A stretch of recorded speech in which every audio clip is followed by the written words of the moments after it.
Hello friends, अस्सलाम वालेकुम and welcome to my channel. Advance level English sentences की part 2 video है। मैंने कल भी एक वीडियो डाली थी, ऊपर आई बटन में उसका लिंक दे दूंगी और एंड स्क्रीन पे भी दे दूंगी। बहुत इंटरेस्टिंग, बहुत यूजफुल वीडियो थी। 10 सेंटेंसेस थे और 10 के 10 बहुत इंपॉर्टेंट और यूजफुल सेंटेंसेस थे। नहीं देखी तो उसको भी जाके वॉच कर लीजिए। और आज की वीडियो चले हम स्टार्ट करते हैं। सेंटेंस नंबर 1 हमारे पास आता है, तुमने पार्टी में किसी से बात क्यों नहीं की? तुमने पार्टी में किसी से बात क्यों नहीं की? Why didn't you talk to anyone at the party? Why didn't you talk to anyone at the party? कि तुमने पार्टी में किसी से बात क्यों नहीं की? अक्सर इस तरह की सिचुएशन आती है कि आप जाते हो, आप अपने साथ किसी बंदे को लेके जाते हो, वहां पे किसी से बात ही नहीं कर रहा होता। अब उसका लॉजिक क्या है वो देखते हैं। मुझे दूसरों के साथ घुलने मिलने में वक्त लगता है।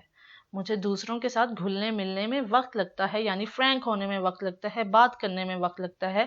इसकी इंग्लिश क्या होगी? I take time to break the ice. यहाँ पे ब्रेक द आइस का मतलब ये नहीं है बर्फ को तोड़ो, ये एक फ्रेज है। I take the time to break the ice, यानी मुझे वक्त लगता है दूसरों के साथ घुलने मिलने में। ठीक है, मुझे दूसरों के साथ घुलने मिलने में, बातचीत करने में टाइम लगता है। एक बंदा जो शाय होता है ना, उसे टाइम लगता है, तो उस सेंस में हम इस सेंटेंस को यूज कर सकते हैं। I take time to break the eye, या फिर किसी और के बारे में आप शी टेक टाइम, या ही हो सकता है इस तरह से, ही टेक्स इस तरह से हो जाएगा। ठीक है, तो ये इस तरह से हमारे पास आ जाता है। सेंटेंस नंबर 3 हमारे पास है, मैंने सिर्फ कहने के लिए कहा।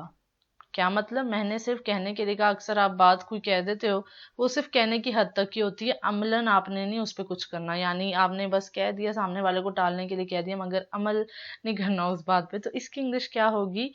I said it just for the sake of saying it. I said it just for the sake of saying it. ठीक है, आई सेड इट, मैंने ये कहा, just for the sake of saying it, सिर्फ कहने के लिए ही कहा।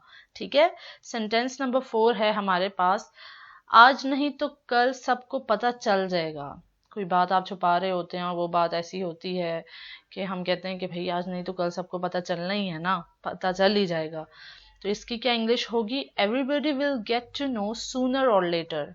सबको पता चल जाएगा आज नहीं तो कल, आज नहीं तो कल, सूनर और लेटर। ठीक है, सूनर और लेटर इस तरह। Everybody will get to know, everybody will get to know sooner or later. ठीक है, नंबर 5 है, तुम्हें कम से कम बताना चाहिए था। तुम्हें कम से कम बताना चाहिए था। You should have told me at least, यानी तुम्हें कम से कम मुझे बताना चाहिए था। क्या मतलब है? फॉर एग्जाम्पल, कोई घर का बंदा है, कहीं चला गया और आपको पता ही नहीं वो कहाँ, आप उसे फ़ोन पे फ़ोन कर रहे हो, आंसर नहीं दे रहा, या कुछ भी ऐसी सिचुएशन हो जाए, आप उसे कहते हैं कि तुम्हें कम से कम मुझे बताना तो चाहिए था ना कि भाई मैं फलानी जगह पे जा रहा हूँ, या कुछ भी। You should have told me at least, कम से कम मुझे बताना चाहिए था, एट लीस्ट। ठीक है, इसमें you should have told me at least, तुम्हें कम से कम मुझे बताना तो चाहिए था। नंबर 6 है, तुम अपने आप को समझते क्या हो?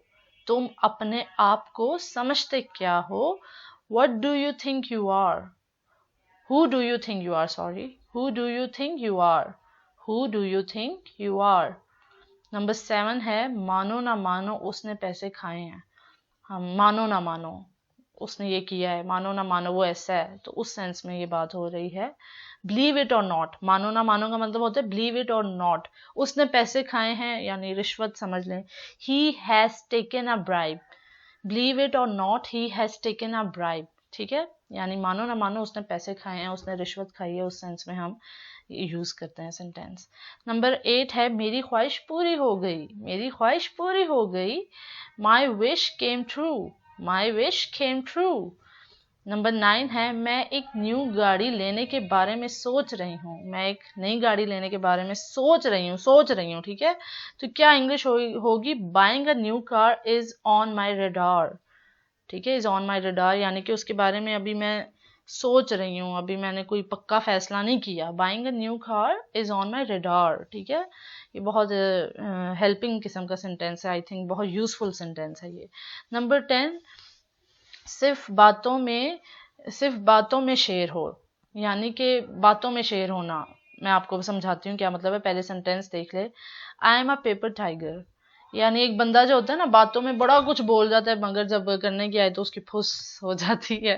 तो ये उस सेंस में कह सकते हैं I am a paper tiger, या फिर किसी और बंदे को you are a paper tiger, तुम सिर्फ बातों की हद तक की हो, कर तुम कुछ भी नहीं सकते। तो ये उस सेंस में सेंटेंस यूज हो सकता है। तो ये थे 10 सेंटेंसेस जो कि होपफुली काफ़ी इंटरेस्टिंग और यूजफुल होंगे आपके लिए। तो वीडियो पसंद आई तो लाइक शेयर कर दीजिए। नेक्स्ट वीडियो में फिर से मुलाकात होगी। थैंक्स फॉर वॉचिंग एंड अल्लाह हाफिज़।